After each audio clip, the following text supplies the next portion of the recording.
he farts in the thing. Yep. And she's like, "How dare you break wind before me?" It's like, is that a thing? Is that like a thing? Like you're not supposed to fart. Are you like? Is it like It's a? before. Because am Do you I know what missing something on first dates or something like that? Like you're not supposed to fart before them.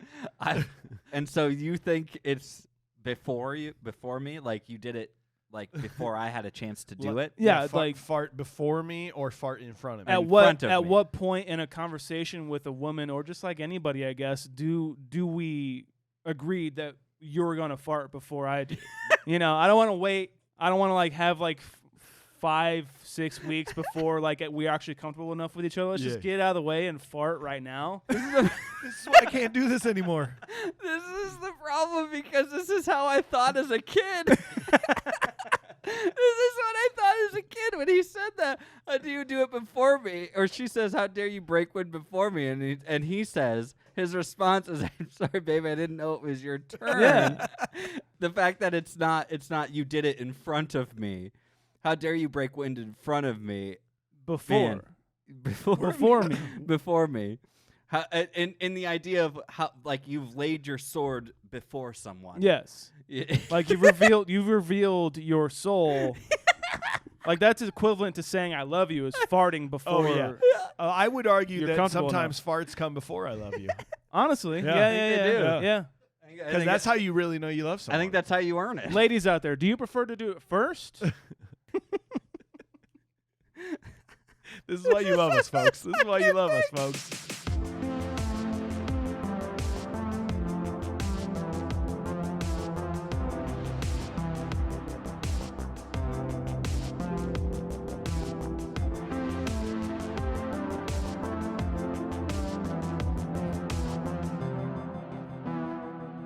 Well, hello there, and welcome to a brand new episode of the Confused Breakfast Podcast. Do you remember the pure joy of a trip to the video rental store as a kid? Yeah, baby. The excitement of walking down the aisles, browsing the names and the artwork, and finally picking out the movie you're going to take home with you.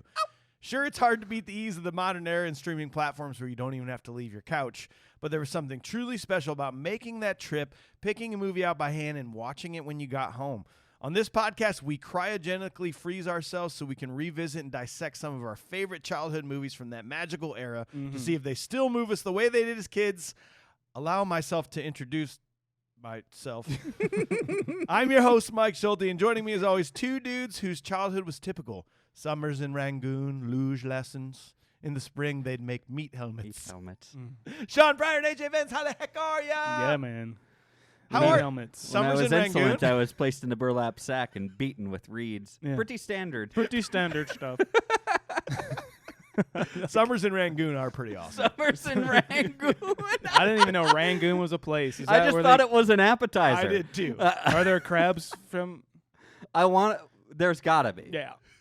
So. We're off to a good start. We're doing pretty good. You want to start again? Yeah. No. Okay, let's go.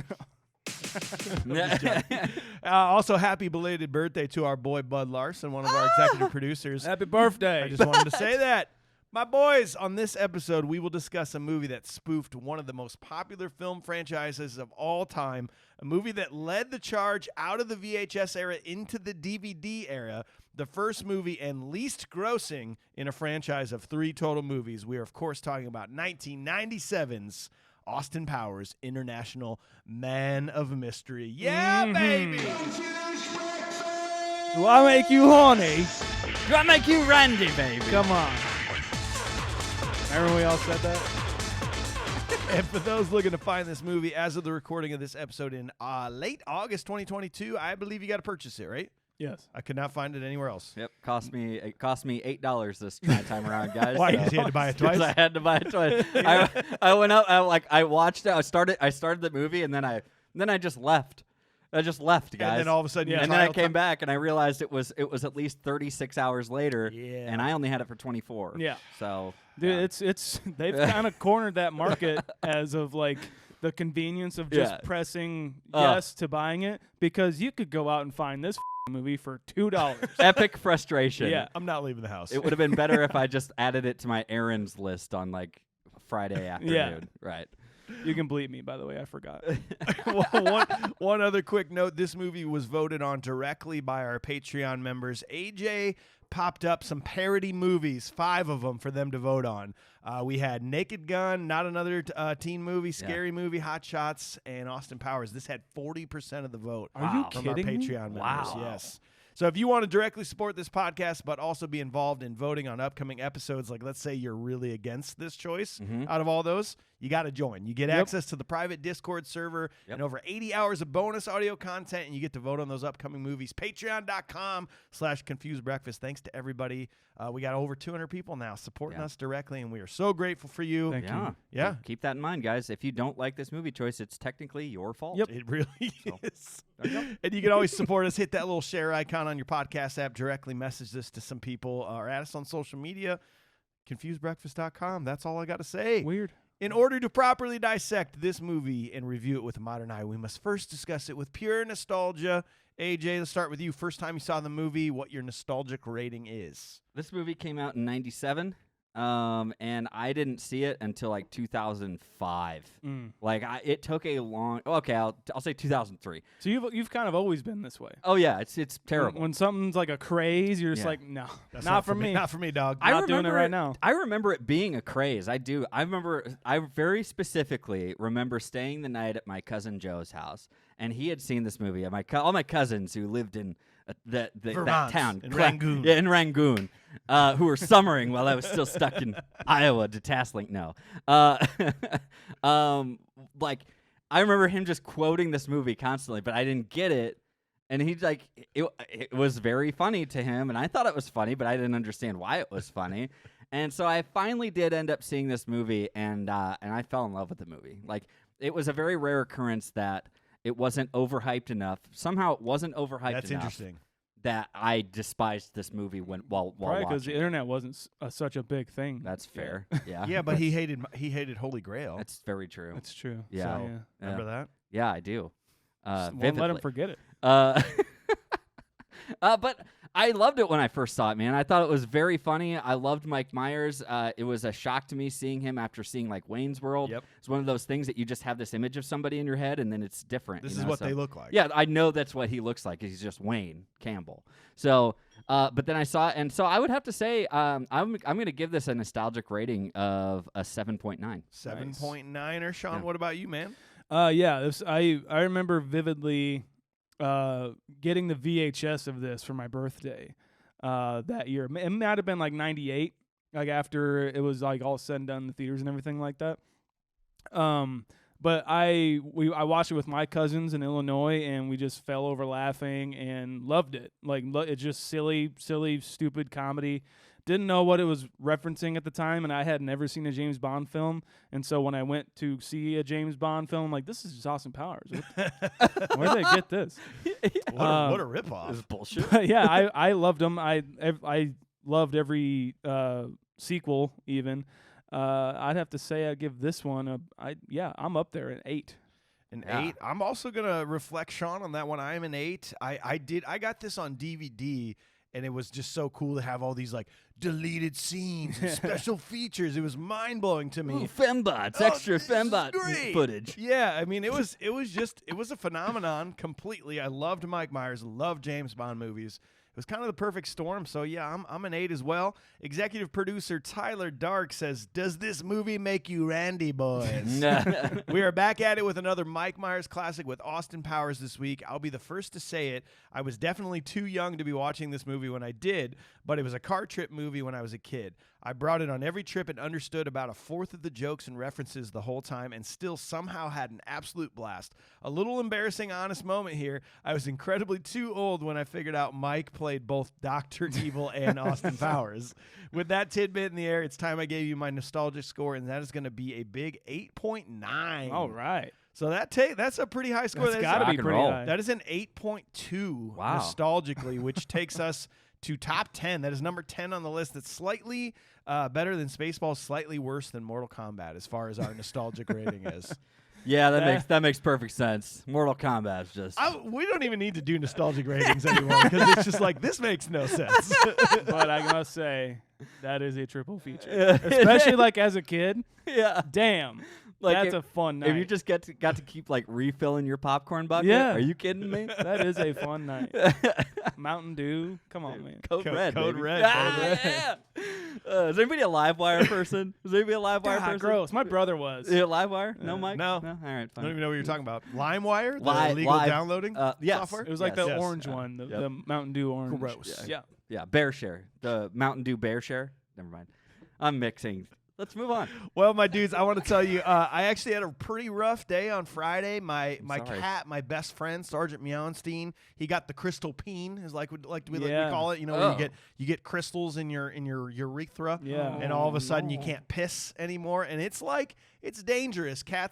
Male cats can die within like a day. Ugh. So I took him to the vet at 8 a.m. 45-minute drive both ways. He is an absolute psycho and cannot ride in cars. Like so, it's the worst experience of my life. 45 minutes each way with him going nuts. Ugh. He's okay. He's good. Okay, good. I needed some booze really bad when I got home at about 1 p.m. on Friday, so I took the rest of the day off, sat on my porch.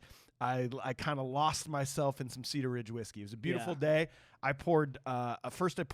used the bourbon. I made 2 old fashions at 2 in the afternoon on a Friday. And then I moved to the quintessential single malt and sipped on a few of those. Had the Love that spins for by you. about 9 p.m., fought it, got to bed, had a great night after all. Hell yeah. So, like, it took all my troubles away. I'm not saying this is the solution to all your problems, okay?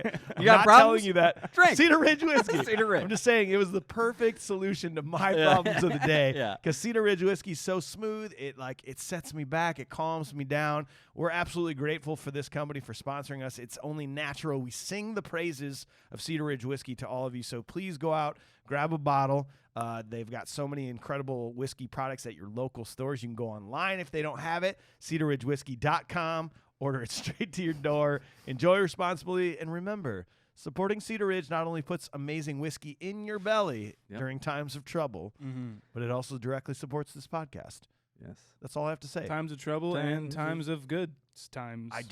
I don't know what would I have drank, like vodka or No, something. That would have been gross. terrible. I I mean, would have made it even trouble. worse. You could have had this Cedar vodka Ridge. from Cedar Ridge, Yeah, I guess. but, like, no. you want the quintessential when you want the quintessential. So that's cedarridge.com, just so you guys know. Just saying. Times of trouble, Cedar Ridge, you come to me, sipping words of wisdom into me. Anyway, next it's time to learn all the pertinent and important details of this movie. Shaun, that is your job. What do you got, man? All right. Produced by Suzanne Todd, Jennifer Todd, Mike Myers, and Demi Moore. Demi. Okay. Dimey? Written by Mike Myers, cinematography by Peter Deming. Deming? Yes. Okay. Yep, you got it. My Cousin Vinny, Lost Highway, Mulholland Drive, Mystery Alaska, Drag Me to Hell, and Scream 2 through 4. Those are movies. He's a pretty good one. Those are Jesus. movies. Yeah. Oh, those are movies. Yeah, Oh he my did them. God. He did this. That's his fault. Those are other movies. Edited by Deborah Neal Fisher and Dawn Hogat. Music by George S. Clinton. Space Jam remake and Mortal Kombat. Mike. Nice. Costumes by Dina Apple. I wanted to get those in there. Directed by Jay Roach. Cast: Mike Myers, Elizabeth Hurley, Michael York, Mimi Rogers, Robert Wagner, Seth Green, Clint Howard, Fabiana Udianio, Of course. Mindy Sterling, Charles Napier, and Will Ferrell. Mike Myers created the character of Austin Powers after being in a faux 60s rock band called Ming T after his stint at Saturday Night Live. After the passing of Myers' father in 1991, Myers took stock of how much his dad influenced him, especially with showing him things like James Bond, Peter Sellers, The Beatles, Dudley Moore, The Goodies — I thought it said The Goonies for sure — and Peter Cook. Myers began flirting with his wife in a British accent and doing an entire routine for her. His wife said he should Roleplay. write it down so he can remember and do it later. The act of Myers writing that down became the script for Austin Powers International Man of Mystery. That's insane. That's the movie we're doing today. Yep. Mike Myers originally did not want to play multiple characters in the film. Myers originally wanted Jim Carrey to play Dr. Evil. But he had scheduling conflicts with Liar Liar. Could you imagine? We talk about that a lot where like Bill Murray was supposed to play this part and you're like, well, of course that'd be amazing. And yes, Jim Carrey at this height of his career would have been incredible. But We'll get into it later. I am glad that didn't happen. I am very glad. Yes. Yes. But if you were going to pick one other person, Jim Carrey. Has to be. Has to be. Yeah. Got to, mister. When Myers filled the role, he based the character off of Dana Carvey's impersonation of SNL producer Lorne Michaels. Carvey was a little pissed at Myers for that We one. talked about that in the Wayne's World episode. If you want to go back to that, they were not very happy about that. I think he does a mixture of the Donald Pleasance character and I think Only Live Once or something like that. Yeah. It's a mixture of that with Lorne Michaels, and I think it's, maybe a little bit. I mean, that would probably piss me off too if I was Dana Carvey, but also it's two different impersonations. Yeah. Well, and there's a lot to unpack there because, like, not only did Dana Carvey essentially come up with that impression that then Mike Myers took and made millions of dollars off, but he also canceled Wayne's World to go do this. So he's basically like, fuck you, Dana Carvey. Sorry, dude. I'm just going to play all the characters because I don't need the best. We're not a comedic duo. Yeah. You're just the guy. See, I can do everything. Okay, so I just don't need. I'm just going to do that. Just make sure you got margarine for my bagels, or else I'm going to lose it. Yeah. Yep. Austin Powers was released on May 2nd, 1997, with a budget of $16.5 million. The film made $9.5 million its opening weekend, and would overall take $67.8 million, inspire 2 sequels, and become several defining characters of cinema history. It wasn't that successful when it was released, as you can imagine, but during its the rise of DVD and home releases, it became a big deal. That's all I got. Up next, we got AJ. He does the research for us, gives us the ratings and reviews of this movie. What do you got, man? I do. I hope there's some fun gag that we usually do at this point. There might be. But we should have an audio stinger to go along with this. Okay, well, hang on. Let me see what if we remind ourselves? Will we go back in time and remind ourselves to come to this moment? Yeah. We'll freeze ourselves, go back in time. The tomato meter! Gross! Thanks, AJ from the past. Remember, a trash can. A trash can. What's your favorite number? 69. What number are you thinking of? 72% is what I'm thinking of. How about that, guys? 72% on the tomato meter. Where do you think that is? That's pretty much middle of the pack of any movie we've done. That's number 35. That is tied with Explorers and Batman, as far as the critics are concerned. I'll take it. Yeah? I'm cool with that. Audiences liked it a little bit more at 77%. In this ride, and then IMDb came in at 7. Oh, weird, 7? Just a plain old 7. So the exact same as last week: American Pie, Wayne's World, Happy Gilmore, Monster Squad, Cool Runnings, Uncle Buck, Bill and Ted. Yeah, same movie. Basically the same thing. Same movie. It's a movie. Give it a 7. It's a movie, and it's not that bad. It's basically only like blights on humanity, like 3 Ninjas or Blank Check. Or bio get lower than a 7. Oh, 100%. Oh, yeah. Let's roll through some critics. 10 by Film.com. Shaun means. He's just mean about things. Or this is what he means. Yeah. Well, lots of by different ways to look at that 10. I don't know. Yeah, you're right. I respect him. He said, I see Austin Powers as Myers' desperate cry for help. A plea to stop him before he does shtick again. Oh, it's a 10 out of 100. I see now. 10 out of 100. Yeah. Sorry, guys. I did not specify. That was an I was important. like 10. Oh, wow. He really liked it. Oh, man. He must love it. Ooh, guess not. Shaun is mean again. Very mean. And this is actually spelled like scene by scene. So anyways. Dallas Observer, 50 out of 100. It's my life. You're right. What the movie mostly sends up is its star and screenwriter Michael Myers. That's not all bad. TV Guide magazine said amiable, brightly colored spoof of 60s pop culture. And I'm going to jump up a little bit further. This is a 60 from Reader. Jonathan Rosenbaum, he said, what's really fun about this silly and spirited comedy isn't just the ribbing of swinging London, fashion, and social attitudes, but the use of the compulsive zoom and split-screen mosaics of commercial movies of the 60s. Yeah. Which I do really like. I think that's kind of a nice little homage, as you might say, Shaun. Oh, yeah. And then, let's see. We've got a couple more here, but I'm going to give you the big positive. This is 100 out of 100. Myers gives us an all Myers gives us all of the exaggerated physical shtick of Jim Carrey, plus Wow. the added bonus of wickedly clever writing that refuses to let you escape. So, Okay. if, yeah, you know, we'll just build it up a little bit. I liked it. That's cool. I thought it was, you know, okay. He seems like a nice guy. Seems like a nice review. He's a very nice guy. It won't die. We'll just keep doing Nope. No, I don't want to keep doing it. Me it. too. This is obviously one of the worst movies ever made. Obviously. Warning. Warning! There's no warning, actually. He's just being a douche. Sorry. Vulgar, even worse, totally unfunny and made for the 12-year-old mind. The kind of movie that shows how low civilization has fallen in the last 100 years. I could not bear to watch more than the first half of this desperately unamusing attempt to cash in on the lack of taste of modern society. Everyone knows 1897 was the last good year on the planet. Best year for movies. Yeah. Moving people on stage. Yeah. Sips wine while sitting pantless in front of his computer. Take that. Take that. Sorry. He's actually probably doing a Yeah, it's a. Okay, I gotta keep these going because they're just too good. Let's see. This movie, the movie that ate my brain. So 1 out of 10. Goosebumps book. Goosebumps. Sounds like a Goosebumps. The movie that ate my brain. The fact that it would be Austin Powers would be even better. Just his huge mangly teeth taking a bite out of a. You can already see the cover. It looks awesome. It looks great.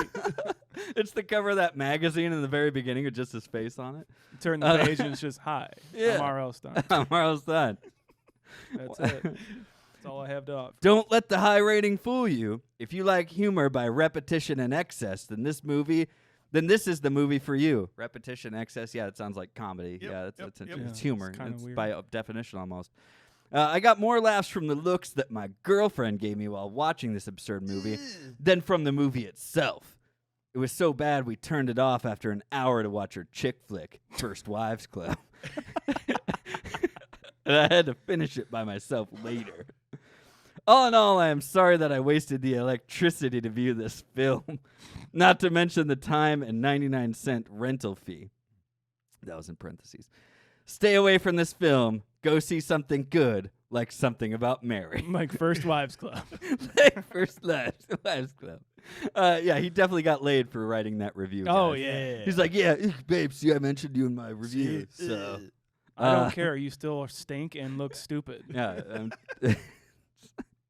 Well, I got to give you one last one. So 1 out of 10. Some things are best left in the past, said Alex, and then apparently leaves their phone number. But this is the most recent review that I found of the movie, pretty much. And this person was also sipping wine while being pantless. This says, this film is about as entertaining as a non-stop flight to Australia and from the UK in economy class. And everyone relates. yeah, you get it. You're on board now. So you want to start a story and like grab the audience right away. He literally alienated maybe 70% of the population. I should have read that in a stuck-up tone. Sorry, guys. And that was only after 20 minutes of viewing, which was all I could stomach. I know it's meant to be a spoof, but all we get is a series of desperately unfunny, outdated, forced, cliche-filled gags and toilet humor.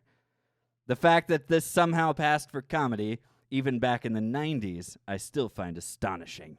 Do yourself a favor and watch a James Bond movie instead. Yeah, because those are way funnier. Because those are so much funnier. Yeah. The humor is delightful. It's just there, So, not even subtext. pinkies out. Was that all you got, Age? Well, boys, what do you say we come out of cryo sleep and grab our personal effects? Please. The crushed blue velvet suit, the frilly lace cravat, Of course, yes. silver medallions with male symbol, Yeah, absolutely. one pair of Italian boots, Bonjour, bonjour. I have those. Yeah, and one Swedish-made penis enlarger pump. No, wait. Because this sort of thing is our bag, baby. That's not mine. Here we go.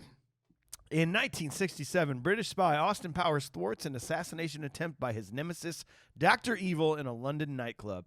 Dr. Evil escapes to space in a rocket and cryogenically freezes himself. Powers volunteers to be placed in cryostasis in case Dr. Evil returns in the future. 30 years later, Dr. Evil returns to Earth. Austin Powers is thawed out, briefed on what has happened, and sent to Las Vegas with Vanessa Kensington. Kensington. Mrs. Kensington. Mrs. Kensington. I love, right away, I had not seen this movie in a long time. And right away, I'm already just laughing at the quotability of this movie. Like the friggin' idiots. Mm-hmm. When he, just the way he delivers those lines, that it's a man. It's a man, baby. All that stuff, just immediately popped me right back into this movie, right from the start. I wasn't waiting for it to go. I was in. I mean, these movies, I watched all 3 of them. Just because I wanted to. It's like so, like me with American Pie. Yeah, I just wanted to go back. Just the intros, man. The music. I mean, George S. Clinton, your favorite composer of all time. Oh yeah, dude. Doing Mortal Kombat and everything. It's great. It sounds like it would be like Burt Bacharach composed it, or in later movies. I think it was Quincy Jones or something. The Soul Bossa Nova is that song. It's so catchy and so much fun. Like the intro credits alone are just so grab you right away. Yeah. That song is rarely is a song so perfectly fit for a character in a movie as Soul Bossa Nova is. I mean, it's the Austin Powers song. The intro track. I thought it was. Yeah, I just thought it was. Yeah. To be completely honest with you, I didn't realize it wasn't written for this. Yeah, because it is just iconically Austin Powers. Yeah. 100%. Quincy Jones. Yeah. You're telling me you don't think of Austin Powers when you hear that. Right. Exactly. Oh, no, I just love the Quincy Jones classic. I saw him on tour last year. Ripped ass. It was awesome. Oh, it's awesome. Quincy Jones ripped ass. Quincy Jones opened up for Widespread Panic. Ripped ass, dude. Fuck. I saw him 4 days in a row, different set lists every night. Oh, man. I like how Dr. Evil says these are his deadliest assassins. Yeah. It looks like a table of people who walk Vegas for petty cash, just dressed as one's in a military outfit, and obviously the Lucky Charms guy later, and then Will Ferrell as Mustafa. It was Will Ferrell. I totally forgot he was in this movie. Oh my gosh! Wasn't this his first movie? Oh, I don't know. So. It was his first movie? I think this was Will Ferrell's first movie role. Really? Are you serious? Because this is 97. He was 1995 is when he started on Saturday Night Live. My calculations were perfect. Mustafa. I'm looking it up. You have to. It has to be. That's I insane. audibly gasped when I'm like, oh, man, it's Will Ferrell. I forgot. It's so crazy because, I remember watching this movie and not thinking anything of that character. No, not at all. Other than the fact of, it was funny because it was funny when he finally died.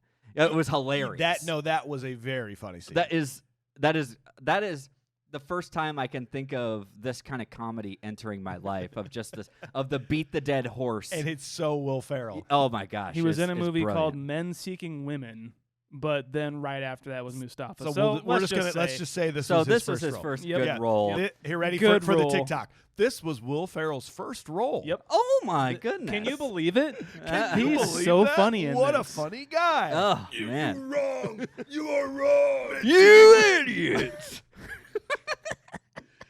You're absolutely right. This table of people and the chairs falling backwards into the flame. It looks like this is a group that definitely got mixed up nights for in the basement of a VA or something for what meeting was supposed to be happening. Oh, you know what I mean? This is either some sort of veterans group mixed with AA and it's just not a good time. Nobody's having fun. No. Well, they never mind. Okay. They all got their wish. Never mind. Death. Anyways, they all went back in those chairs, and then you have just Will Ferrell and what's her name? Frau Farbissina. I love her. She's so very good. So much. She is absolutely hilarious. But I do love how it starts in the evil part of this. It starts with the villain. Yes. I actually really like that. Yes. I think that's a very clever choice. And then we go into the musical number of Austin Powers. And he walks out.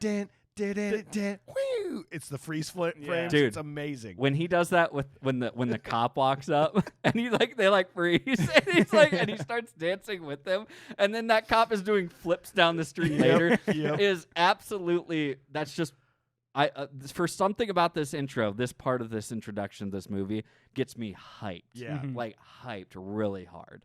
So I loved it so much. I love, like, as we'll get into it, I love the structure of these movies, like James Bond or secret agent movies, I guess, you know. I love the structure of them. And so right away when this comes in, I'm just comfortable. And so, like, when this intro thing, the dance and everything starts, it's just like, oh, that's fun. Yeah. Like, that's the kind of tone you're going to get, as well as this structure of, you know, we have to defeat pure evil who wants $1 million in 1997. I'm slightly embarrassed to admit that I totally forgot that this was the plot, that it started in 67 and they froze themselves to get to 97. Yeah. I just totally forgot that. And I was just like, oh yeah, it's just Austin Powers. This is how he is. And he lives in the night. He's like, oh yeah, that makes total sense. Yeah. Whoops. That makes a lot of sense. That's why he's that way and he's moving to the future. There was a part in the sequel, I know we're not talking about that per se, but there's a part in the sequel where also Basil Exposition, fucking greatest name ever. He's talking to Austin Powers like he's going to go back in time again in the 60s to see Heather Graham or whatever. And he's like, this feels very familiar, this kind of plot. He's like, yeah, well, you're just along for the ride. And he's like, and so are you, looking straight down the middle of the camera. He's like, yes. I'm like, they don't care. They know what this movie knows what it is. And I love it for that too. So Somehow we allow this movie to be a spoof and like very on the nose in that regard. But we let it get away with the idea that it is somehow a real storyline. Like Austin Powers is like, oh, no, this is, I buy this. Yeah. I'm good with Austin Powers being kind of a real person. I think it's the confidence factor. It's like if they own this, they're just like, no, this is it. Yeah. We're going to blow this spoof out of the water and it's going to be so awesome that you're just going to be like, oh, that's the guy. Yeah. In fact, didn't Daniel Craig basically came out and said that Austin Powers completely ruined James Bond. The whole vibe, the whole campiness of it. And it makes sense because then they switched, when Daniel Craig came on, it switched to more of like a dark. And they had to. They're so thank Mission God. Impossible movies now, pretty much. And thank God for that, because like they could not have gone back and done a James Bond movie the same way they used to. Right. No, people would have been like, what the fuck is this? You're totally right. I This mean, is Austin like Powers. when Scary Movie came out, I'm like every slasher movie that I saw going forward, I'm like, it's just Scary Movie, and like I it's hard to take them a little seriously anymore unless they're really good. When you're making fun of something, but you actually do it better. You do it better. Oh. Honestly, like even Scary Movie has a nice slasher movie structure with it's comfortable to me, and this has the same. Like I was just saying, Cover bands, bro. Cover. No, I love them. I love them all. No, they're all great, especially tribute acts. No, I really love them. I love them all. This party looks dope as fuck. Yeah. This 60s, like the whole production design and costumes are like so eye-catching, and it's so much fun to watch. What is the song? It's like Strawberry or something. I cannot remember this. That's playing in the club? Yeah. It's like, Is it not like I like to dream? No, it's like incense, and oh yeah, okay. Yeah. It's like, I love it so much because it adds into this so well, and there's always that classic question of, if you could travel back in time to any time frame to live, when would it be? I'd be like, I want to go back there. Yeah, I want to go have fun in this like 60s swinging London vibe. The song. Yeah. The song is called Incense and Peppermints by the Strawberry Alarm Clock. Strawberry Alarm Clock. Such a 60s. It's like, and then they literally mention like something about sentences that don't make sense in the song. And I love that so much. It's such like a high LSD 60s band name. Yeah. Like there's another one out there like the Ninth Elevators or something. Yeah. Like what does that mean? This song came out in 1967. Good on them. I Good love on it, them. dude. That's great that they were on time with that. And I love the who is it, Andy Warhol? Yeah. It's got like sitting there like, He's got to be there. Call me crazy, but like I'm not like a fan of that scene. You know, What, Yeah, whatever, free love, groovy, baby. I'm gonna go paint something. It's my happening, baby, and it freaks me out. I've never been like a hippie type, like whatever, like cool, we do whatever we want. It's awesome. I'm sure that once I got there, I'd be like, oh man, I don't think I should be here anymore. on the Woodstock documentary, they were showing footage from the old one. I was like, ew. I know. Well, they're all just that guy's just dancing. I don't like it. It's like, oh man, it's really dirty. Like, like a chick's like, oh wow, she's really fine, and like she goes like this, and like, yeah, it's a lot of hair in weird spots. it's like, and you know what? It'd be fine if that's on you, if that's your thing, whatever. Well, it would be fine if it wasn't collecting so much mud, because everybody in there, Come on. everybody at Woodstock, man, woman, whoever, like, you're a person, you're collecting mud. And right, we have to assume that club probably smelled like BO and Yes. weed. Yes. Which is the same smell. BO and weed. Sort of a weird. Because there smell, wasn't but- a lot of clothes, Nah. you know, and so you just got to understand what you're getting She's a yourself in. man, baby. She's a man, baby. Does she say it's a man? I think it's a man. It's a man. It's a man, man. It's a man. She looked good as a man. He looked fantastic. But what a great joke! What a hilarious way to do this joke, where it's obvious like two different people, Clear as day. It's just clear it's the as Wet Hot day. American Summer stunt Yes. double thing. Like, Yes. It's perfect. and it is absolutely hilarious to me that it's just like this very nice like cute looking waitress like, Mr. Powers, can I get you a drink, Mr. Powers? Well, God. Breaks her right in the nose. It's just like when it's laying when she's just laying what down. are you doing? When it switches to just her laying down, it's just a guy. Leg hair, like a bulge in his It's pants. like the Wet Hot American Summer, not hiding a stunt man whatsoever. And the icing, the cherry on top is the sound effect when he rips off the wig. I don't know why that is like so funny. It's like, oh, Well, it's just like it's like such a shock to everyone. Since they're in on it, they can have fun with it. Of course. You know, and like this movie just seems like it was so much fun to make too, Yeah. which also shines through and makes me like it a little bit more.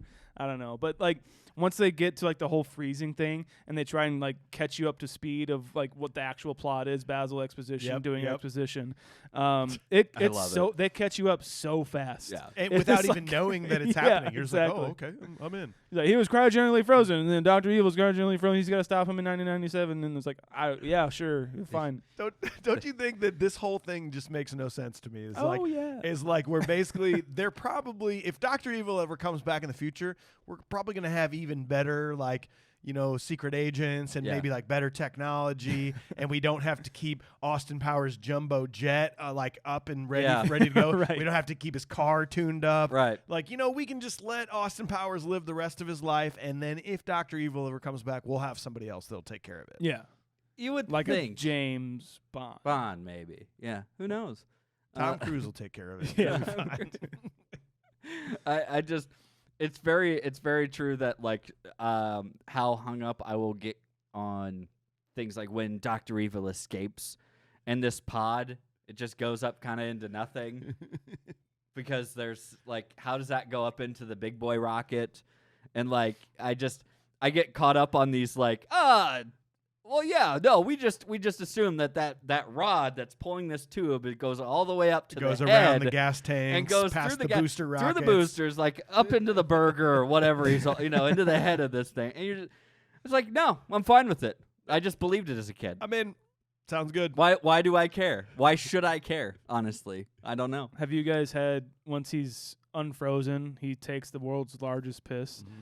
Have you guys had a piss like this where you're there and you're like, yeah, I had to pee so bad, but like after like 5 minutes, like, I'm still here. You're Evacuation. You're slightly getting concerned that maybe the toilet bowl may fill up with Yeah. your entire piss. Yeah. Yeah. Yeah, you're like, I don't know. Has that ever happened Yeah. before? And in It might happen 1997, did now. they have the fail-safe ones where Probably they not. kind of sense? No. I don't know. Probably not, dude. I filled up the entire like water bowl with bubbles. Oh Jesus!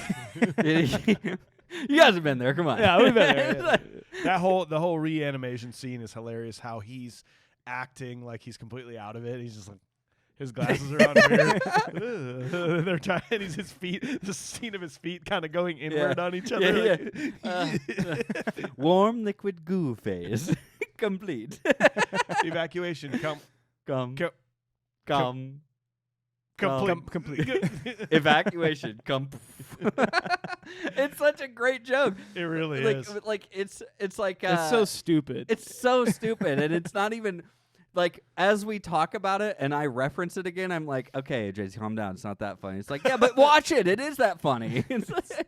Well, yeah, we'll get to it, but it's like this kind of comedy is just like a warm, like this is a kind of movie where you can put on and just forget about something, and then once you're done, forget the movie even happened. Like, Yeah. that's what this movie kind of is.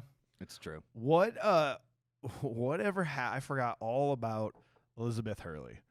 And then she walked in, I was like, stunning. Oh my God. Like her acting, her looks, her girl next door vibe that she gives off in this movie. It's like, what? She sort of has been not present in the limelight at all for the last decade or so, Not right? really. I know she had some there was like a bad divorce or something like that happened, and then I think her current husband had just passed away. Oh man. So I think she's just been kind of out of the limelight. But man, she is Focusing on family, probably. she's fantastic in this movie. When she walked in, it was like, oh. After watching all three of them, she is definitely like she has the most substance of any like Bond Austin Powers girl of the series, and it's totally missed. And like even in the sequel, they just kind of do away with her right in the beginning. She's a fembot. Yeah, it's weird. It's like, why would you got her? Why is she not in the rest of the movie? I think it was maybe like a joke to be like all the Bond girls are so interchangeable every movie, you know? Yeah, I think that had to have been what it was about. I don't know. If we're gonna have a sequel, we can't have the international man of mystery, a movie titled "The Spy Who Shagged Me," it's only the same girl again. I don't know, and it's just like James Bond. It's the same thing every single time. It's a new Bond movie, He's but even though he ends up, the movie ends happily ever after with this woman usually. Yeah. Like, oh, good, she'll be in the next one. I'm excited to see how their relationship blossoms. She was great. Actually, she was evil and wanted to kill him the entire time. Yeah. Pussy Galore was so great. Yeah, that was great. Yeah. You looked up at that moment when you said that, and I saw like the light hit your eye. I don't know what it was about that. You're like, Pussy Galore. Not sure how James Bond ever got away with that name, but a lot of vagina. A lot of thing, vagina. really. The exact same thing, right on the nose. This whole movie is a clinic on how to spoof something. Yeah, you could spend 2 hours discussing every spoof and movie and James Bond instance and everything that they did and implanted into this movie as tributes, and you probably still wouldn't have enough time to do it, to dissect every little tribute and spoof they have in this movie. It's quite insane if you read up on it, on all the individual references of just different James Bond movies and shit like that. Right. Yeah. And even like down to the everyday objects being like a secret, bomb or like a projectile device or something like that. And then like the joke later on with the toothpaste and everything. He's like, no, this is that. I get it. My teeth are bad. I get it. I have bad teeth. Okay. It's like, can we just not beat this dead horse right now while we're about to be dead horses? Like, come on, can we just please? No, you're right. It's like Wet Hot American Summer, which I hope we will cover. We will. It's a good spoof of camp movies. Where, like, people go to camp and shit. It is a clinic. You're right. Yeah. The penis pump gag is just so funny to me, how they just keep moving forward with that. He's like, that's not mine. It's like one receipt made out to Austin Powers for a Swedish-made penis pump. That's not one warranty card signed by, like, what? That's not my bag, baby. One book entitled "Swedish-Made Penis Enlarger Pumps in Me." This sort of thing is my bag, baby. Is my thing, baby. And his look, the way when he's giving him his items back. Yeah, this is like Mike Myers at his finest when he'll like give her this seductive look. Yeah, Danger's my middle name. Dave. The way he's super short and he just kind of looks at her, just confidence, and then the Italian boots. Buongiorno, buongiorno, boy. I think this is one of my favorite scenes of the entire movie. Oh yeah. Yeah. It's phenomenal, and then again, it's just Mike Myers has these moments with and there's even moments when we talked about Wayne's World that I don't even know if I brought up, but like when he's like when they're hammering on like the console in the very beginning of Wayne's World, and then you just see Mike Myers just like like that. He has these faces. He's always performing. He's always yeah. these reactions, even though the camera probably isn't on him or Yeah. it shouldn't be on him. And then like this is the same thing where obviously it was like, okay, we have this great reaction, and he's just like, ah. Well, it's just like in Wayne's World too. Is like, oh, you can. There's when he's hitting on Cassandra. It's like, oh, there's this party you can come to. It's like, oh, can I call you sometime? Oh, there's this party you can come see me there. He's like, all right. Like, what? We didn't need that, but I love that. Yeah. I do. I love it so much, and I'm glad it, and they just kind of just to get moving along, ceremony, just keep going, and I love this is a great little introduction to how his relationship is going to be with Vanessa. Yep. So yeah. Well, before we move on to the next scene, have you seen what we've been wearing lately? If you've been watching us on YouTube, we got Felix Gray glasses in the studio. In case you don't know what that is, this company makes blue light filtering glasses that filters out all the harmful blue light that hits our eyeballs constantly all day long. These aren't funny-looking glasses. They're completely normal-looking. They're stylish, comfortable glasses that protect our eyes from the damaging effects of blue light, which emanates from computer screens, phones, TVs, pretty much everything that we do in our entire life. It's no secret we love these glasses, and we each have multiple pairs. I've got a Nash and a Volta. Nash has my prescription in it, and it's the one that when I take my contacts out, I'm wearing it at home, wearing it around the house, watching a little TV before I go to bed. And the Voltas are like my everyday. I have them sitting at my desk at home, and if I'm on the computer, I'm editing like stuff for this podcast, I'm doing some work, I pop those on. Yeah. And it just I don't know. I know for a fact that like it can keep some headaches away from me from like massive screen time. For sure. And it helps. I told you that from the start. Like I noticed that I dream and sleep much better than I ever have, because if I'm laying in bed at night like watching YouTube videos without it, that blue light's just hitting your eyeballs, just going, you're not going to sleep tonight, you idiot. You're not going to sleep. You're not going to sleep It's tonight. like little Michael Myers knives. Just you're not going to sleep. You're not going to sleep. I have when I work, I have a wall of screens in front of me. And I was wearing my contacts for 2 weeks, and I didn't understand why I was having why I didn't feel as good. And I literally had to take my contacts out, put back on my Felix Grays, and then I'm going to have to order a pair of non-prescriptions so I can wear contacts. I told you. I'm serious. I told you, man. These glasses are stylish, affordable, and they look like normal eyewear. People wouldn't even know you're wearing special filtering glasses, but you'll be glad you did when you realize all the negative effects that blue light has on you. Don't be afraid to reach out to us about fit, style, color, all that stuff. We'll tell you the truth. Yeah, man. Non-prescription, prescription available. Sure. Go to FelixGrayGlasses.com/confused. That's FelixGray Glasses.com/confused. Free shipping, free returns, free exchanges. Get it. Yeah. That's a deal. That's a deal. Scene 2, Dr. Evil assembles his team and discovers his henchman number 2 has developed VirtueCon, the legitimate front of Evil's empire, into a multi-billion-dollar enterprise. Uninterested in business, Dr. Evil conspires to steal nuclear weapons and hold the world hostage for money. Dr. Evil meets his son, Scott Evil, who was artificially created using his frozen semen. Posing as a married couple, Powers and Kensington track number 2 in Las Vegas and meet his Italian secretary, Alada Vagina. Mm-hmm. This Will Ferrell, like when he's burned alive and he's Mustafa. Oh, I think I'm okay. I'm badly burned. I'm still alive, but I'm very badly burned. If you could send someone down, I would be greatly appreciated. Oh! You shot me in the leg. You shot me. You shot me right in the arm. You see, I designed this, and if you could just open up the escape hatch, that'd be great. It's like sets the table for Will Ferrell Yeah. moving forward. That is Will Ferrell, and I do specifically remember seeing this being like, this is hilarious. This so guy is funny. awesome. Who is this? Oh, he's that guy on Saturday Night Live. That's amazing. And then you have to appreciate the silence. Like the silence is as much a part of this gag as him talking. Well, and it's also Mike Myers' reaction as Dr. Evil. He's just like, and then as he's done, he's like, anyway, I It's just so good.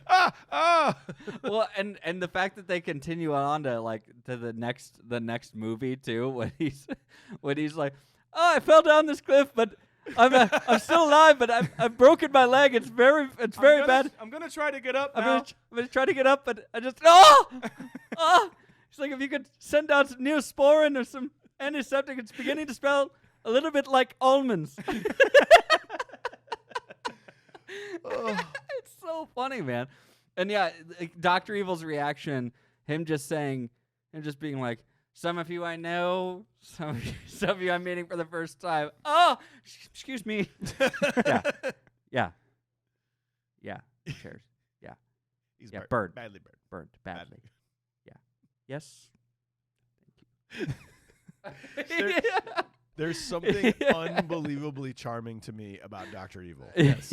Which is so weird because he's the evil character in this movie, but he is the epitome of humanize the goons that we've been doing in this entire podcast.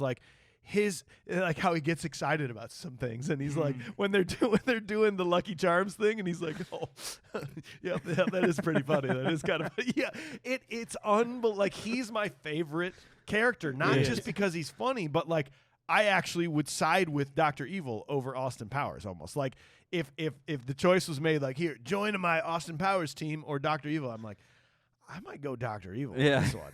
It just seems like a better organization that I'd actually like to be a part of, and I feel like I could offer a lot of services to him. Yeah, I feel like I could be a valuable member of his team. I do too. Well, I like how it follows the formula of James Bond movies and stuff like that, where the bad guy is usually more interesting than James Bond because James Bond is just the character who is always there. Yeah. But Dr. Evil is 100% way more entertaining, and whenever he's on screen, it's the best part of the movie.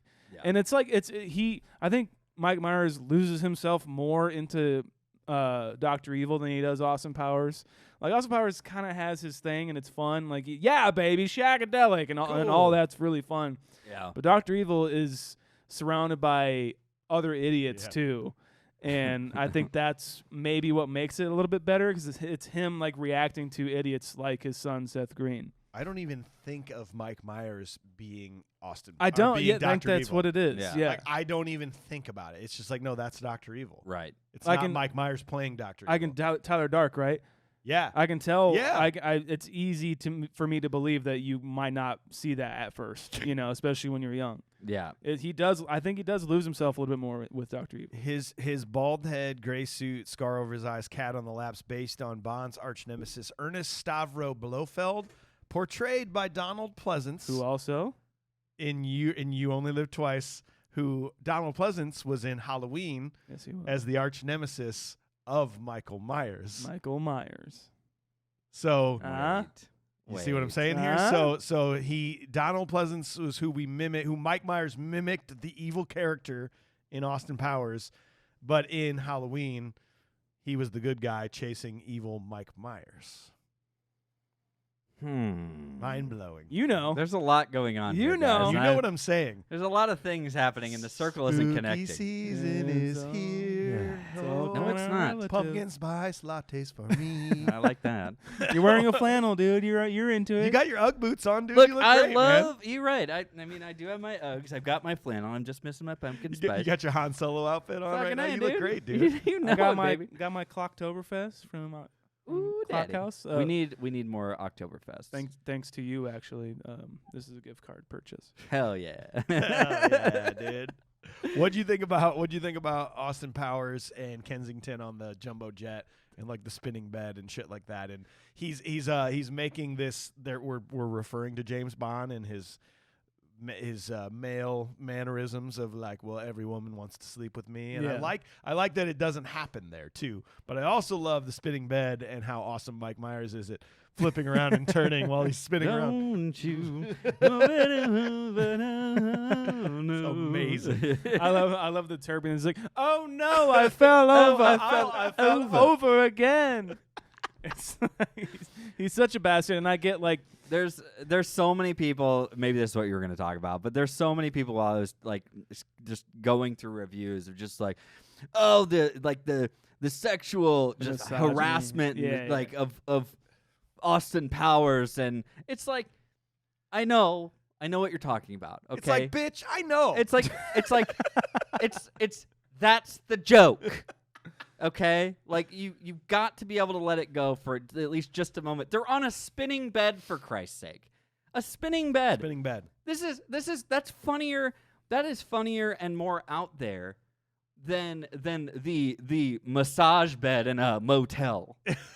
You know what I mean? Like it's that obnoxious. So please allow let the joke be the joke, and try not to take it too much further than just what was intended in the moment. Right? I would argue that it's less offensive than actual James Bond movie. Yes. Oh, 100%.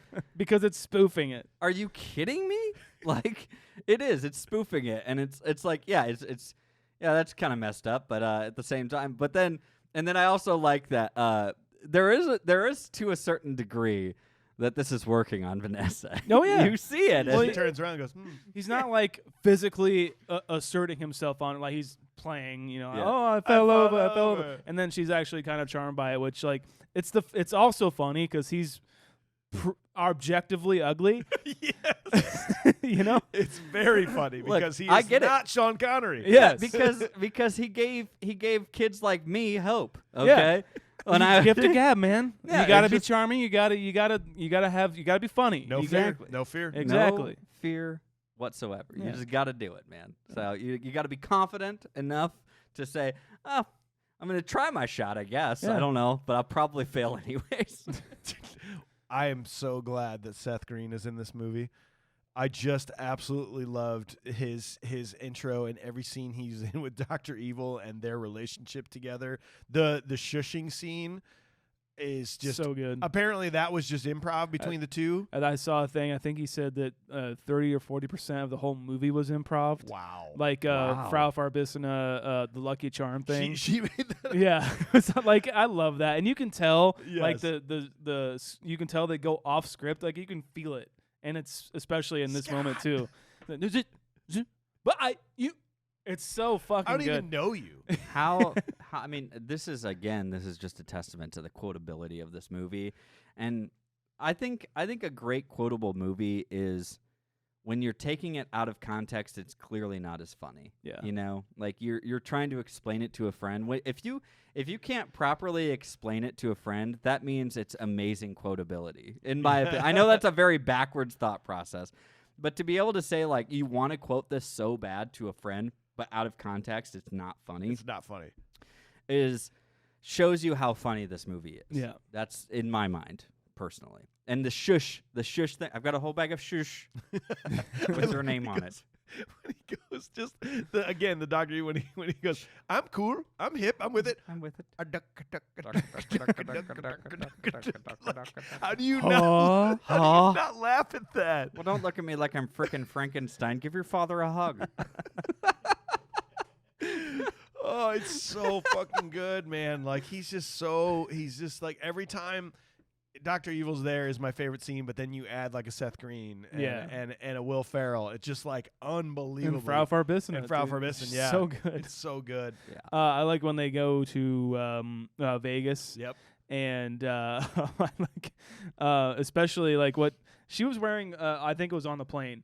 I just want to point out it was like a turtleneck tank thing, like a turtle tank. Turtle tank. I The guess 90s, bro. you would say. Tank turtle. But when he's walking the halls of the casino, he's like, "Oh, what do you say?" He's like, "Oh, hey, there you are!" To some random there dude. you are. He's like, Oh, hi, do I know you? How do I know you? No, but there you are. I love that. Anytime, let's be honest, if you've ever been in Vegas and you're on your first night there and you're walking through a casino, that is how you act. Oh, You're yeah. just like, yeah, What's Vegas, up? baby. About to take this casino down. Fucking own this to Boji. Bachelor party. Yeah, we're here. And they go to the table to meet number 2 and a lot of vagina. A lot of vagina. I forget what he says his name is. He's like, and this is my wife, Oprah. My name is Richie Cunningham. This is my wife, Oprah. Which means he's been watching a little bit of TV since he's Yeah. been, because Oprah would not have been around in He's been 67. trying to Right. catch up. Trying to catch up. And I even think even Happy Days was like 70s. I don't even know if it was 60s. Was it 60s? Was Happy Days Fuck, 60s? maybe. Yeah. My name is Richie Cunningham. Oprah. But the card game is very funny to me. Yep. We have the soup Nazi, Yep. By the way. Larry Thomas. Larry Thomas. Yes. I think that's why he got cast. They in said this. they said that they just loved him in Seinfeld. So Yeah. they're like, "Do you want to be in our movie?" He's like, "Yeah." Yeah, I do. 5. I'll stay. I suggest you hit, sir. You have 5. I also like to live dangerously. Which is actually a very funny thing because you're only playing against the dealer, and it's just like, okay. He's probably got 20. That's yeah, the he's, rules he's of blackjack. he's showing so 10, so you he's can like, you can't bust. You might as well take one more and see what correct. happens. Yeah, exactly. And he's like, I admit, I'm not very much of a gambler. It's the stay. It's like, I'll stay. Hand gesture. I love a good shitting scene. Tom Arnold, very good, fun shitting scene. It was like, who does number 2 work for? It's like, yeah, that's right, buddy. You show that. You show that turd who's boss. It's so good. That was all pretty much improv, I guess, oh, yeah, too. Yeah. I guess he says at one point, he goes, courtesy flush here, which Yeah. I guess is not really like a mainstream known term.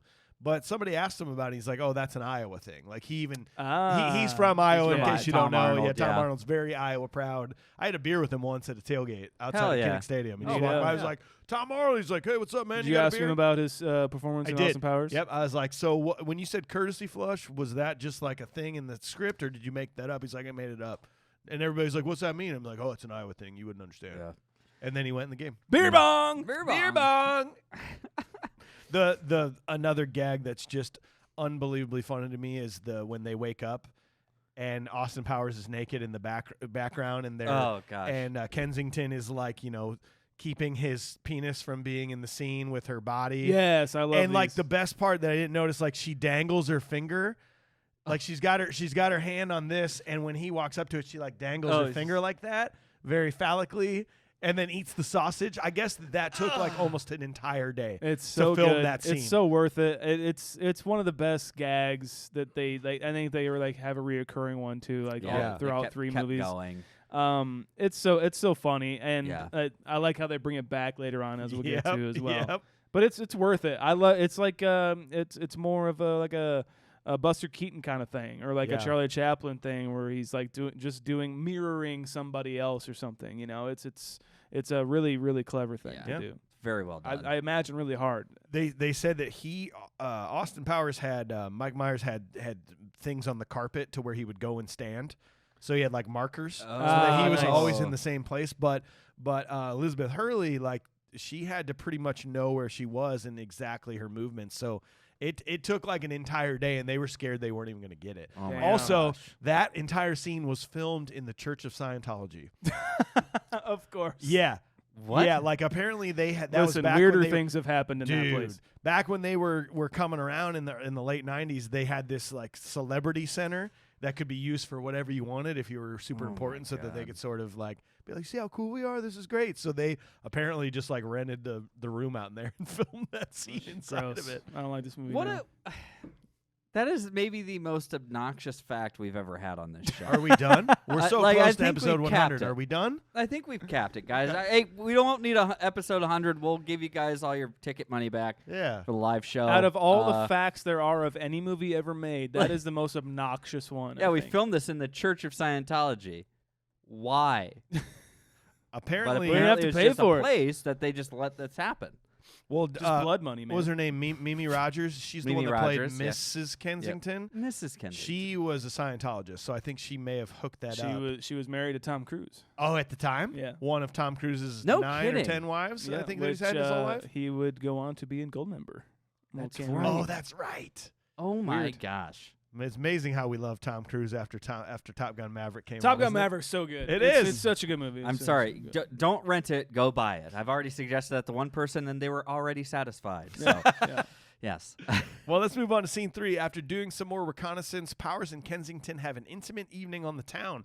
After she falls asleep, Powers infiltrates Vagina's penthouse suite and discovers Dr. Evil's plans. Vagina discovers Powers and seduces him to learn his identity. Austin Powers has trouble adapting to the world 30 years later, and Dr. Evil fails at his relationship with his son Scott.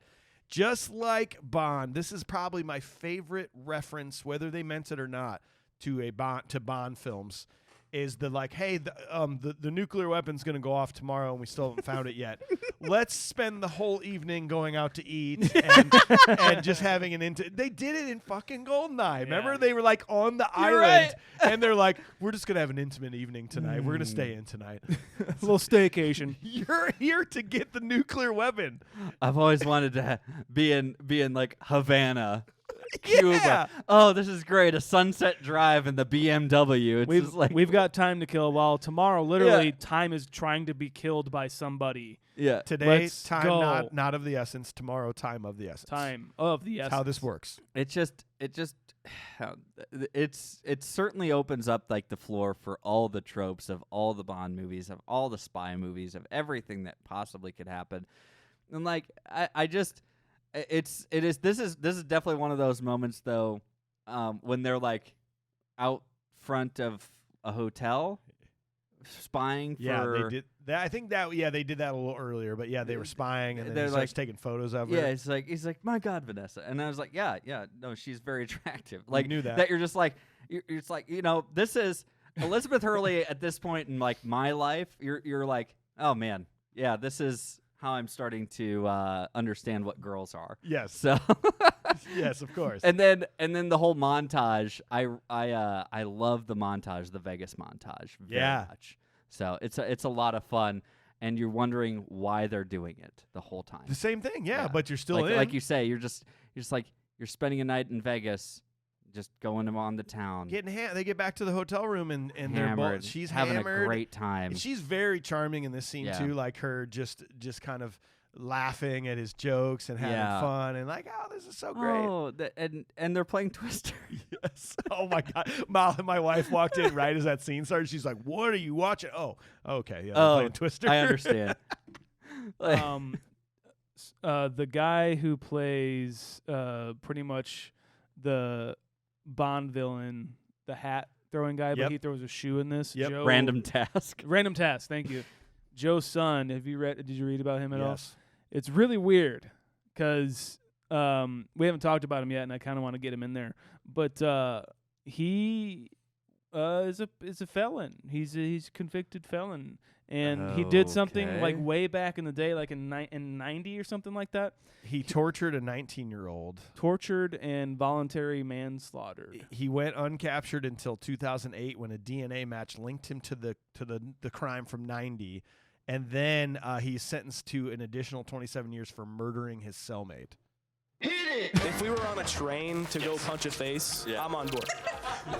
That's what I'm talking about. I was gonna name him anyway as my most punchable face because there's not many not punchable many. faces in No, this. So no. my reasoning for wanting to punch random task was the cracking of his neck. That always drives me crazy when he. Yeah. Like, I don't like when people do that, so I was really scraping the bottom of the barrel here. Yeah. And then I read that, and I was like, fuck that guy. Yeah, I'm with you. I read that, and then it's just a weird thing. Like I want a documentary on this guy now. I know, right? I wonder if there's one because he was like a professional boxer, Yeah. like MMA fighter kind of thing. You remember our friend Josh Bruss? Yeah. He looks like kind of looks like Josh Bruss. He's got a Josh Bruss vibe to him, for sure. Pretty inside baseball. Sorry, everybody out there, Yeah. but I will punch his face, not Yeah. because of Josh Bruss, but You in on that? I'm with you, All Joe right, Son. man. The only other person that I thought was, I had two actually. Oh, damn. So I'm sorry. I kind of started to stack couldn't here, think of guys. any. I apologize, but I agree with you guys in that regard. I think he might be the most punchable face. Number one was came to me first because it was the tour guide. And volatile chemicals. Oh, yeah, that guy. He's like, and then when he calls it in, he's like, I can't remember even his name. He's like, we have a problem. Okay, I'm like- on board on that. He's gonna like that one, and then the countdown guy. but only the countdown guy. 2, 1. Like after he's been through everything and he's just still sitting there counting. So in my mind, in these movies, then there's a person that if you just take out the person who's counting down, then you will stop the countdown. So I feel like I want that joke to happen in a spoof movie. As long as you take out the guy who's counting everything down, you'll stop the clock. There you go. Instead of having to hit the stop button at 1 on the nose. You know, I think that's great, right? So if there is no countdown, there is no anxiety. There is no eventual blow up. 3, 2, 1.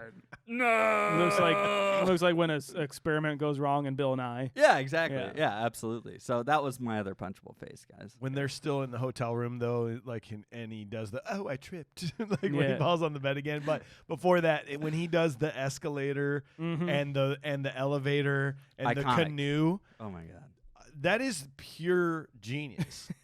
He does that. The canoe, especially, you're like, is he in a canoe? Yeah, it's like that's really good. It looks really awesome. You know what? And he doesn't just go at a steady pace. He kind of speeds up and it's unbelievable. You know what? I think I'll take the elevator.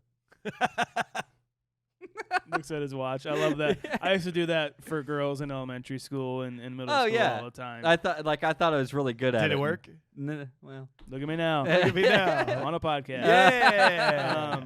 A very successful one. Hey, whatever. Good for you, man. Thanks. Proud of you. So this is another point where I don't think he's as bad as James Bond. She's hammered and he's like, oh, I can't. I don't want to do it. You know. But then he goes to a lot of vaginas. And he farts in the thing, and she's like, "How dare you break wind before me?" It's like, is that a thing? Is that like a thing? Like you're not supposed to fart? Are you is it like it's a? Because am I missing something on first dates or something like that? Like you're not supposed to fart before them? Should we?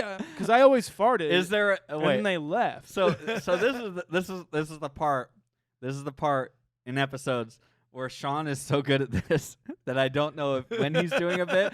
So it's hard for me to continue a bit if you're not doing the bit. Yeah. And so you think it's before me, like you did it before I had a chance to do it? Yeah, fart before me or fart in front of me. At what point in a conversation with a woman or just like anybody, I guess, do we agree that you're gonna fart before I do? The depth of this in your brain is maybe my favorite thing, because I love that you take these things there, and it's the idea of we're starting a relationship. Yeah. And so, but everybody waits to fart in front of their person they're in a relationship with. Yeah. No. I commend her for wanting to do it. Just get it out of the way. Yeah. Just I don't want to wait. I don't want to have 5-6 weeks before we're actually comfortable enough with each other. Let's just get it out of the way and fart right now. But I respect that. I think she's actually a good woman. Well, yeah. Here's the thing, and this is the problem. This is why I can't do this anymore. This is the problem, because this is how I thought as a kid. This is what I thought as a kid when he said that. Do you do it before me? Or she says, how dare you break wind before me? And he says, his response is, I'm sorry, baby, I didn't know it was your turn. Yeah. And so the idea that I'm sorry. This is really funny to me, and it shouldn't be, guys. I really do apologize. But the fact that it's not you did it in front of me. How dare you break wind in front of me? Before me. Before me. How, in the idea of how you've laid your sword before someone. Yes. you've revealed your soul. That's equivalent to saying I love you is farting before. Oh, yeah. I would argue that sometimes farts come before I love you. Honestly. Yeah. Because that's how you really know you love someone. I think that's how you earn it. Ladies out there, do you prefer to do it first? Because males are usually the ones that say I love you first. So do you fart first, and then we can fart? So anyway, Carrie Fisher is awesome. Carrie Fisher's in this movie. Yeah. Could not believe Carrie Fisher was in this. So good. This is why you love us, folks. This is why you love us, folks. There's a lot of podcasts that have covered Austin Powers. I do have a note on my thing that says Carrie Fisher. Let's do it. Let's talk about her.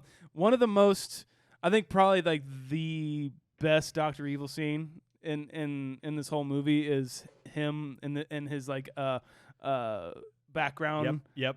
Summers in Rangoon. Yes, it is so Luge fucking good. lessons. But it's also great to see Carrie Fisher, and like it's just like so random. It's completely random. That had to be like a Lorne Michaels thing, maybe, or something. Maybe, like, yeah. Getting him involved, or I was trying to like through Mike Myers and through all that stuff. Maybe. I was trying to make the connection. I'm like, no Star Wars people. I don't know. Yeah. You And know she's what? just like she's just there You among know all what? the other cameos. This is what Mike should have said to us when we were still talking about the break when they. You know what? We have to stop. We have to stop. We have to stop. And I love the idea of taking one thing, flipping it on its head, giving it a whole nother meaning. The fact that but Scott, who's going to take over the world when I die? You see, I love the way he said that. Who's going to take over the world when I die? It's the same thing of flipping. He's like, there's a lot of meaning inside of that. There's a lot of It's me. like, and everyone else is like, yeah. No. And all the dads are like, no, I get it. You know, the world on my shoulders and shit. It's like, it's not that deep. Well, I don't think he's like trying to kill you. No, I've been actively trying to kill him. I've been trying to kill him. The boy is quite astute, but he's quite wily like his old man. I guess Seth Green, the way he wanted to take on this role was as a drama. So that was how he prepared for this role. Like, because notice nothing's funny to him in this movie. Yeah. He's like seriously like, no, this is bullshit. I like that. And I really do like like that a lot. it's a weird juxtaposition of them in this scene. The first scene, I know we only kind of touched on it a little bit, but the first scene when he comes out of that room, He's got a Nirvana shirt on. Nirvana shirt. There's he's- always like that Nirvana riff. Yep. I know it's just Like a variation of some it. off-brand Nirvana playing in his room or something that, and he's Great value. Nirvana. They're great Wish.com. Wish.com Nirvana.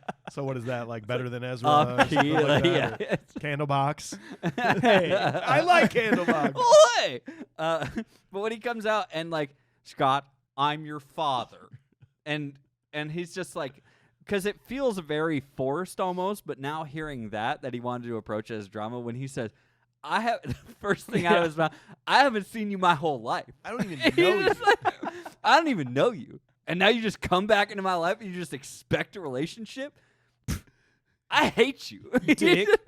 It's so good. It is such a funny thing to think now that I hate you. I'm gonna do this as a drama, like freaking like Days of Our Lives style. That is amazing. What does Scott want to be when he grows up? Like, he doesn't want to take over. He wants to be a veterinarian or No. something. Yes. yeah, animals? Animals. An evil An veterinarian. evil petting zoo? No. You Invent- always do that. You always do this. invented the things like inventing the question mark. I love that line so Luge much. Lessons. He always made outlandish like claims, like he invented the question mark. Who the fuck thinks of that, dude? That's so good. Mike Myers barely. I'm afraid the details of my life are quite inconsequential. Inconsequential.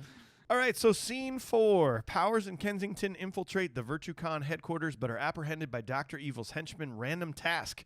Meanwhile, the United Nations accede to the demands of Dr. Evil, who proceeds with his plan nonetheless. Powers and Kensington escape Dr. Evil's death trap, and Kensington is sent for help. While searching for Dr. Evil, Powers is confronted by the fembots. Powers seduces them with a striptease that makes them explode. Explode. Get it? Huh? Get Yeah, it? all right. I like when they're on this trolley or whatever as tourists. He's dressed as basically the Love Guru, another movie Oh my gosh, character. you're Come right. up later. Yeah. But when those two henchmen, I guess, the woman and the gal, they are Yeah. complete opposite sizes Yeah. of both of them. And they come out in perfectly fitting clothes. Yes. That is. I love these that they are just allowing themselves to make these kinds of jokes. They're very funny, and it's fun to laugh at and just enjoy. And I love the guy. I actually like, as much as he is a punchable face to me, I love the guy's delivery and performance. The short, small role that this guy has. He's just like, welcome to Virtucon, the company of everything. Which And he's why just like- why are they he's doing like, tours why is he- anyway? Exactly. And he's just like, You want to keep this a very- little secret, probably, right? Yeah. Yeah, exactly. I don't know. But they're just opening it up to the public. And by the way, Virtucon also has a factory in Chicago that makes miniature models of factories. Dude, I love. Oh, naturally. Oh, naturally. Naturally. I love in the I think it's the third one. It eventually becomes like CAA or CCA. And it's like and they're in Hollywood now, and they're like, yeah, Virgicon has actually taken over like all of the agency companies for actors, and that's why how they get away with like Tom Cruise in the beginning and stuff like that. Oh my God. It's like a nefarious kind of thing that like all the agents are horrible to the actors and shit. It's fun. When they finally capture them, and like this is my favorite. Like the worst part about James Bond movies is when they're like, yeah, we're going to put him on this platform that's going to slowly lower into a pit of crocodiles, but we won't watch. Why don't you just take him in the back and we'll both shoot him? It'll be fun. I have a gun in my room. We'll bring him out. Boom, boom, boom. We'll shoot him together. It'll be fun. It's like that is the best. Calling that out is the best. and then for me. and then even the best line, the best lines again. It just comes back to, and this is two actors, two phenomenal comedy actors coming at it from obviously now I know different angles. One coming at it from a drama side, and the other one just trying to be this character. He's like, I'm just gonna put him in an easily escapable plan. What? You know, he's like, I have a gun in my room. We'll do it together. It'll be fun. And he's just like, Scott, You don't get it, dude. you just don't get it, do you? You That's don't. so Lorne Michaels right there. Apparently, You don't. You don't. I guess the sharks with laser beams is like a direct thing of Lorne Michaels, essentially, where like they'll deny it to this day, but like that is how he would act about certain things about the set, like the night of Saturday Night Live. Can we just get some sharks with some freaking laser beams? Yeah. Like, he would just lose his shit about something so unnecessary. Yeah. I get it. I believe every animal deserves a warm meal. Sea bass. Well, are they ill-tempered? Well, it's a start. You feel for Dr. I Evil. know, You're really It's you're like like, he just man, this wants guy- it. Like he has been frozen for this long. Let's be real. His son hates him. He Yeah. can't get what he wants. He doesn't know the value of $1 at this point. Like he accidentally says 1 million. The entire United Nations laughs at him. I love I- how he looks at number 2. He's like $100 $1 billion dollars. By the way, $1 million. All Okay. right. 1997. In 97, even right now, it's like a little over 8 million.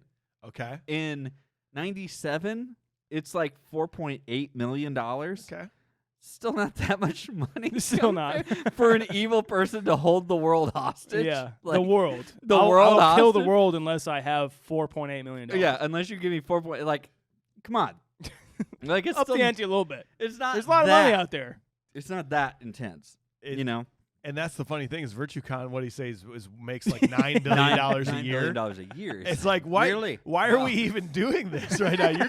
Dude, we just made a great company for you. We Just do sit well. back. We do very well. We're really good, man. It does come back to like the beginning of why this is even happening. Why does this have to happen? Why can't he just do evil things? Like there's no point to his Of the plan. company. No point. There's 0 point to his plan other than to just like he should just let this company continue to go. Yeah. That he's just been building all these years while he's been gone. And there's no point to this.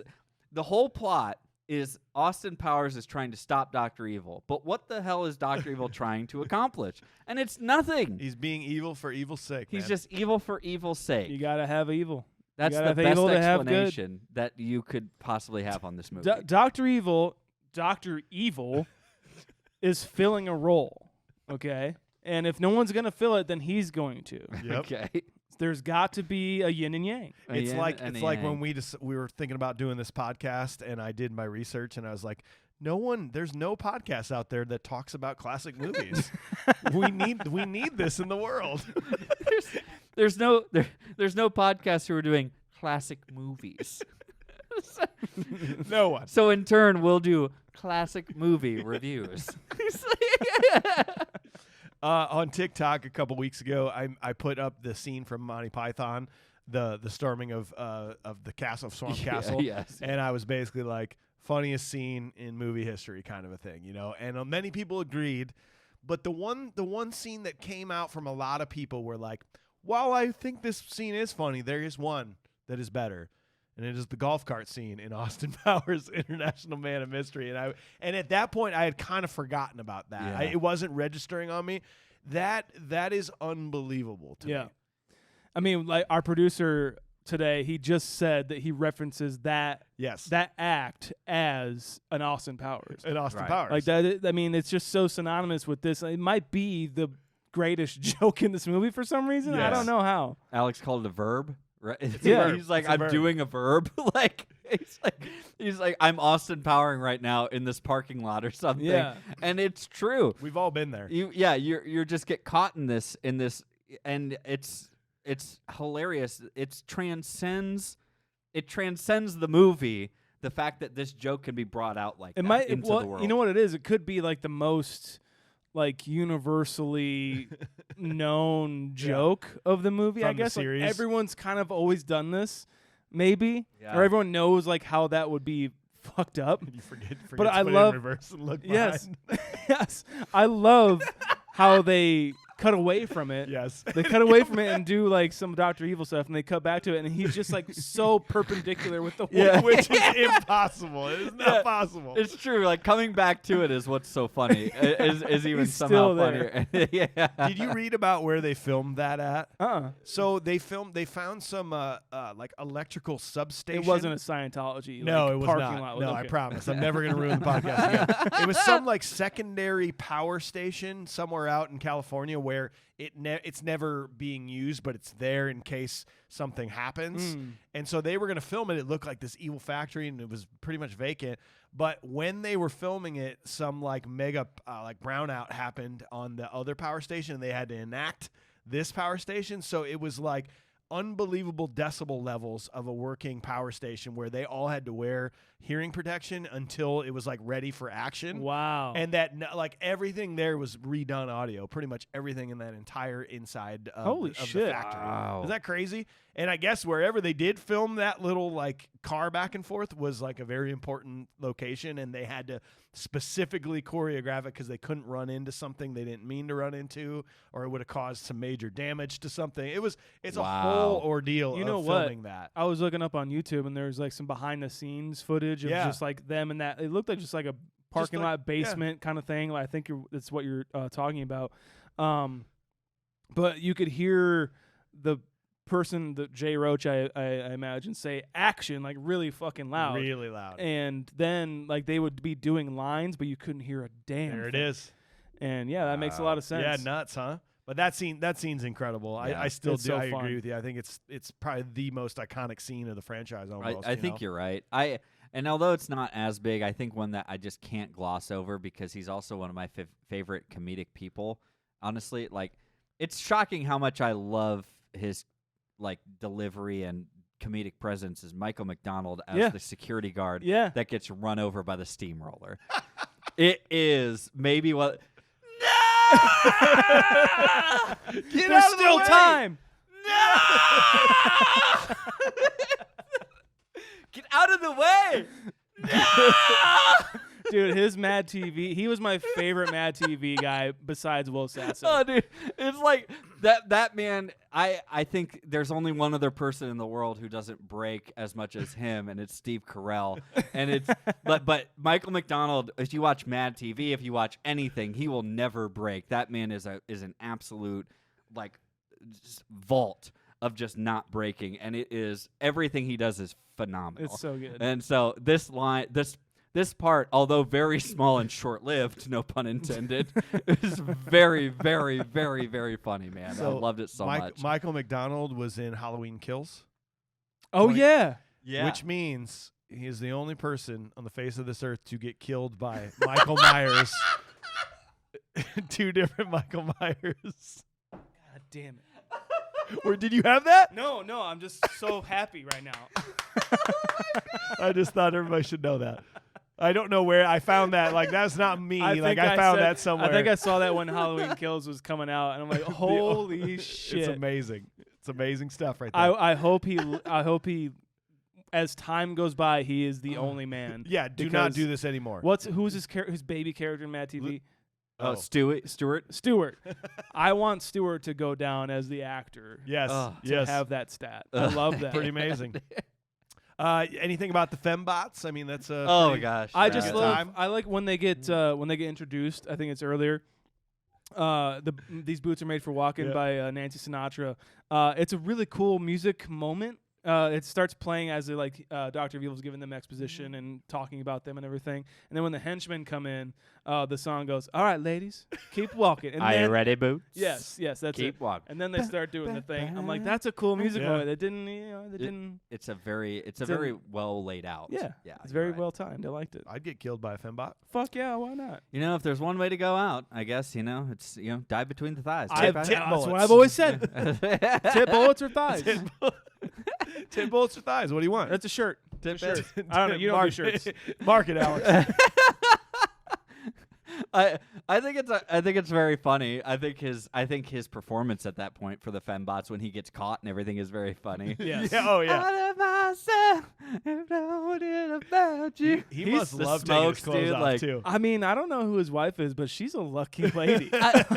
Honestly. I was gonna say there's he's not a bad looking guy. Mike Myers is he's in great shape at this point of his career. In all honesty, I know it's it's kind of funny because maybe he is I don't know what you would say. They try to make him out of shape, but I don't think he's necessarily super out of shape or anything. I think he's in great. He looks really good, especially for it's very funny. Is it 2022? Especially for 2022. Ladies are, they probably swoon over him. That kind of body type. That's body I'm going for. I think. I know.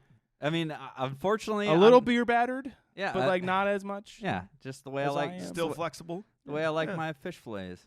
So battered. Lightly battered. All right. Final scene: British forces raid the underground lair while powers. Well, that's good. I liked it.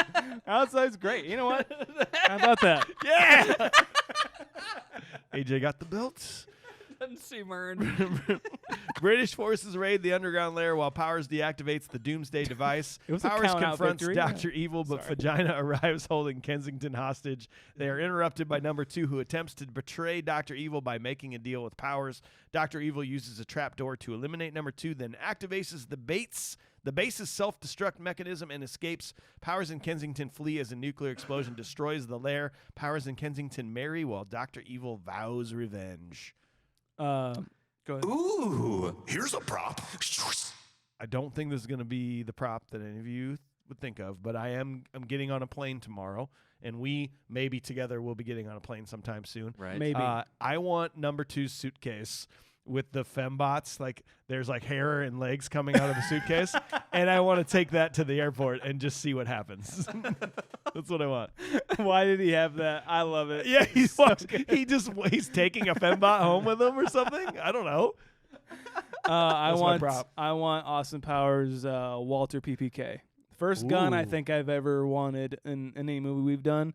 Walter PPK. But that's what James Bond has, but I want Austin Powers. Yes. Walter PPK. Yes, of course. It's got an embellishment on it somewhere. Oh, that's yeah. like a male symbol. Exactly. Or exactly. Just something really that says Male yeah, symbol? baby.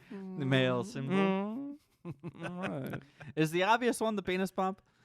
I would say I'd take the book. I'd like that as a coffee table book. As long as it's signed, I want the coffee table book. How long is that book? Well, it's average size. Okay. Yeah. Thank you. Yeah. Yep. Set him up and knock him down. Knock him down, baby. He's doing it.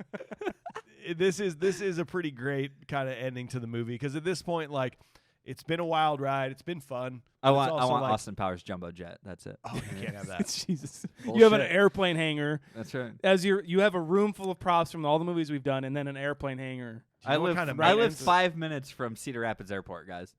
That's true. Yeah. You know what kind of maintenance that jet takes? Like that's like winning a car on Jeopardy, but then having to pay taxes, tags, and registration for it. Yeah. You can't afford this. You're probably You right. should go but in debt from being on shows like that. I could live on it. Studio. Anyway, go ahead, guys. really great way to end this movie because it's just like it's been a fun ride, but it's also like okay, cool. This is how every Bond movie ends. This and the guy gets away in explosions, and we got to hurry up and like it's just very well done. I'm still interested in this movie at this point, but like I'm glad it's wrapping up. Is how I was feeling. It's also a nice length, and you can kind of feel it wrapping up, especially once they get captured. I'm like, okay, there's 25 minutes left maybe of this movie, and I'm like, yeah, that's great. I do like when Austin Powers does confront Dr. Evil as he like kind of runs away, and they're in the board meeting room. He has some sort of like kind of profound speech that I was like, oh shit. Dr. Evil says something about like a hipster in 90, aging hipster. an aging Nothing hipster worse in than 97. an aging hipster. Yeah, and then Which is true. Austin Powers Here I has a thing. He says, well, it's freedom and responsibility that we take over when, like if we're from a different time and we relish like a different time. It's about freedom and responsibility the entire time as this goes on. I'm like, weird. That's like weirdly profound and smart for a stupid fucking movie. Hidden inside the stupidity. Yeah, I was is like, a few oh, moments. that's kind of weird. Yeah. I liked it. I agree. You take it for that moment, and somehow they can pull you out of this just for a moment. For him to say, it's like no, it's like freedom didn't fail, man. It's like it's like we corporations and stuff like that. It's like we've got freedom and responsibility, so it's a very cool time. There's nothing worse than an aging hipster. It's like, God, you're both right. Yeah, exactly. It's like, you are both correct. You and are both absolutely correct. Thank you very much. God, it's kind of weird to think about too that like so it was 67 to 97, 30 years, right? This big like, oh man, 30-year difference for Austin Powers. So in 5 more years, it will be 30 years since 1997. Yeah. Think about that. Just think about that, guys. That would be the equivalent of like them making a movie of somebody in 1997 went 30 years into the future to just 5 years from now. Yeah. It's like some sort of shock. Because it was a shock at that point. It Swinging was. 60s. Whoa. And think about how they'll make the 97 people look because they went so far in the swinging London 60s vibe. It's just going to be American Pie. It's just Dude, everything's cyclical. yeah, you're 97, everyone's fucking losing their minds too. Yeah. You know? 100%. Come on man. now. God. I know. It's crazy. But yeah, I mean like Anyway.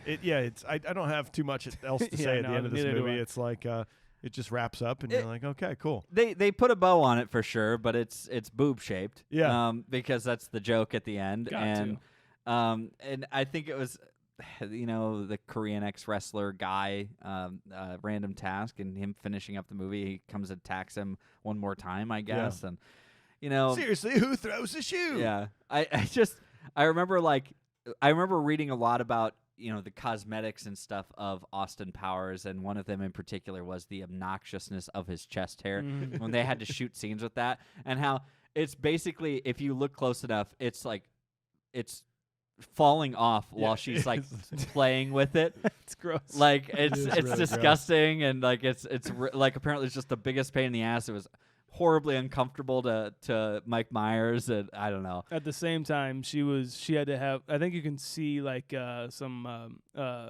pasties. Yeah. On Okay. her, like a little snippet of it, because there was like photographers Yeah. on set trying to get like the scoop and like No, put her so dumb. put Elizabeth Hurley's tits on the front cover. Yeah, she Yeah. won't care. Yeah. Yeah.